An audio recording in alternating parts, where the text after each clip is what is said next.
Mabuhay, mabuting tao! For today's video, we will talk about proper first aid with the 7 unintentional injuries. 1. Fracture, dislocation, sprain, strain, hip exhaustion, and food poisoning. Number 1. Fracture. Fracture is a break or crack in the bone.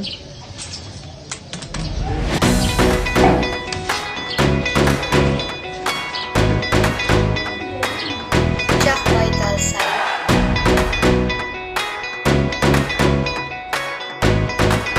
Stop bleeding if there is any. Do not move the injured part. If you have to move the person, immobilize the broken part by splitting. Seek medical help immediately.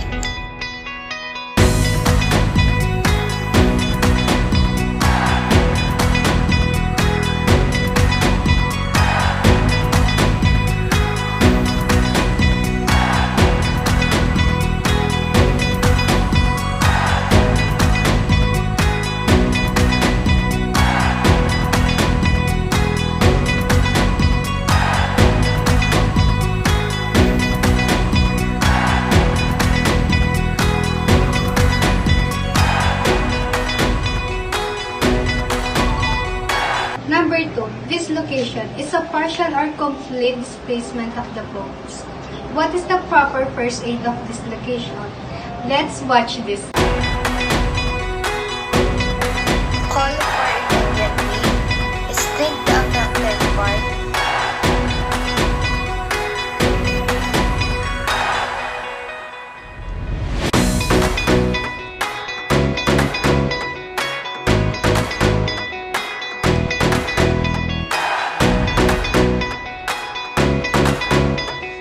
Do not try to move a dislocated part. Number 3. Sprain. Sprain is an injury to the ligaments of a bone due to accidental tearing or overstretching. What is the proper first aid of sprain? Let's watch this.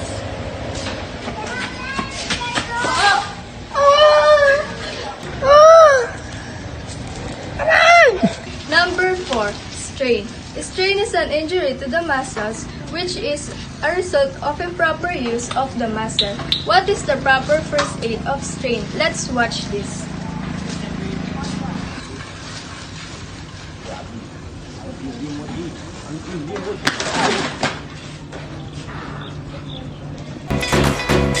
First, we need to rest the injured part. Second, we need to apply ice.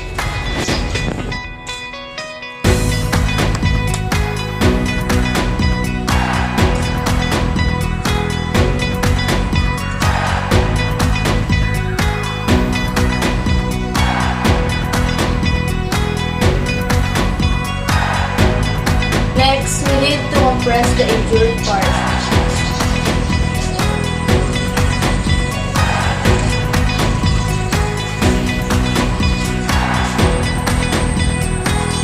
And lastly, elevate the injured part.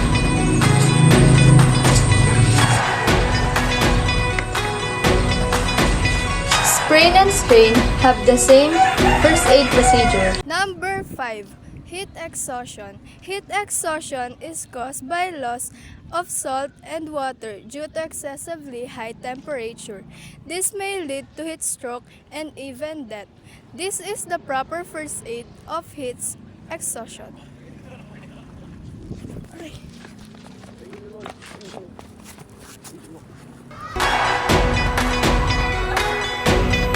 Transport a victim to a cool place.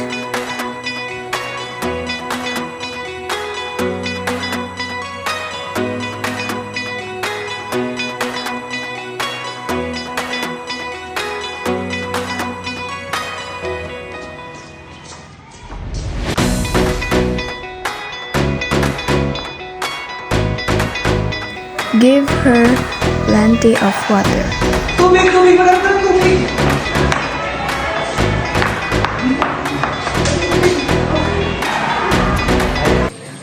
Wounds is a break in the continuity of a tissues in the body.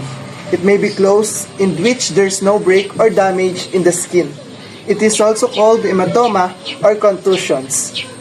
These are the 5 types of wounds. Number 1, puncture is a piercing wounds caused by nails, needles, and other pointed objects. Number 2, abrasion is caused by rubbing or scraping the skin against a rough surface.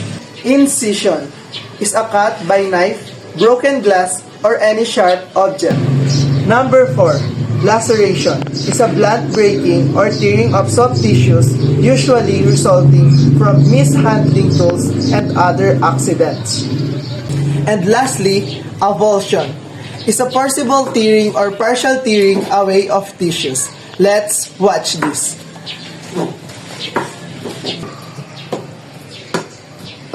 Shoutout sa mga kabataan dyan! Manong ulam! O sa mga kabataan dyan, wag puro cellphone, galaw-galaw din! Ah!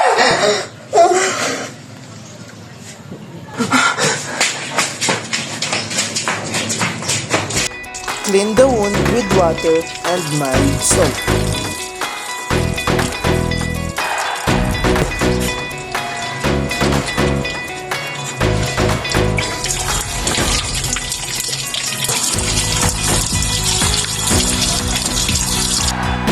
Apply an antiseptic to prevent infection.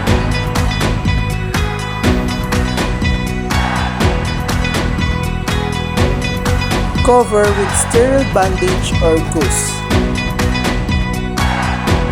Seek medical attention if the cut is deep or bleeding in heavily. Number 7, food poisoning is caused by consuming food or drink that is contaminated bacteria and viruses. It's caused by consuming food or drink that is contaminated bacteria or viruses. Aray! Aray! Help the person to lie down and rest. Give her plenty of flavorless fluids to drink and a bowl to use if he vomits. Masakit pa rin dyan mo? Wait lang, tatawag mo ng emergency. Hello, emergency?